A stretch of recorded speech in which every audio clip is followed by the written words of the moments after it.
क्या मालदीव चीन को धोखा देकर भारत के करीब आ रहा है? वो मालदीव जो एक वक्त भारत से दूरी बनाने पर अड़ा था, अब भारतीय सेना के साथ काम करने को तैयार है। ये अचानक हुआ यू टर्न चीन के लिए एक बड़ा झटका साबित हो सकता है। आइए जानते हैं कि आखिर ऐसा क्या बदल गया जिसने मालदीव को अपना रुख बदलने पर मजबूर कर दिया। नमस्कार दोस्तों, स्वागत है आपका हमारे चैनल पर। आज हम बात करेंगे मालदीव की उस नई रणनीति के बारे में जिसने पूरे हिंद महासागर में हलचल मचा दी है। मालदीव अब भारत के साथ अपने रक्षा संबंधों को मजबूत करने की कोशिश कर रहा है, लेकिन क्या आपको पता है कि ये वही मालदीव है जिसने पहले भारतीय सेना से दूरी बनाने की कोशिश की थी? कुछ समय पहले तक मालदीव के राष्ट्रपति मोहम्मद मुइज़्ज़ू चीन के करीब माने जाते थे। 2020 में चीन के साथ एक बड़े समझौते के बाद ऐसा लग रहा था कि मालदीव पूरी तरह से चीन की ओर झुक चुका है। मालदीव की अर्थव्यवस्था पर भी चीन का भारी कर्ज चढ़ा हुआ था, लेकिन क्या ये रणनीति सफल रही? बिल्कुल नहीं। मुइज़्ज़ू को समझ में आ गया कि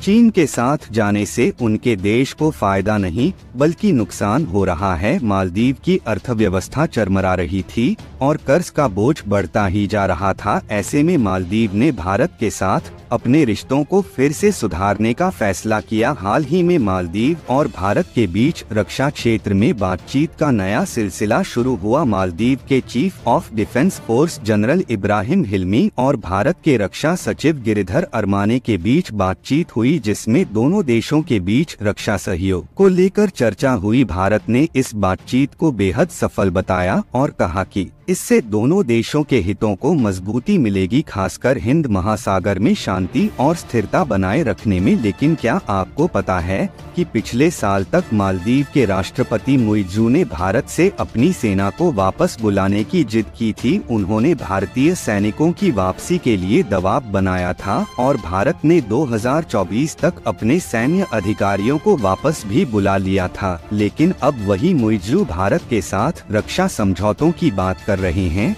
आखिर ऐसा क्या बदला? मुइज़्ज़ू को समझ आ गया है कि चीन का समर्थन उनकी अर्थव्यवस्था के लिए घातक साबित हो सकता है और भारत के साथ जुड़ना ही उनके देश के लिए फायदेमंद होगा। दोस्तों, मालदीव का यह यू टर्न न सिर्फ भारत के लिए एक नई शुरुआत है बल्कि चीन के लिए एक बड़ा झटका भी है। अब सवाल यह है कि क्या यह बदलाव लंबे समय तक कायम रहेगा या फिर मालदीव एक बार फिर चीन की ओर झुक जाएगा? हमें आपकी राय का इंतजार रहेगा। क्या आपको लगता है कि मालदीव का यह फैसला सही है? हमें कमेंट करके अपनी राय जरूर बताएं। और अगर आपको हमारा ये वीडियो पसंद आया हो तो इसे लाइक और शेयर करना न भूलें। साथ ही ऐसे ही और रोचक खबरों पर वीडियोज के लिए हमारे चैनल को सब्सक्राइब करें। जय हिंद, जय भारत।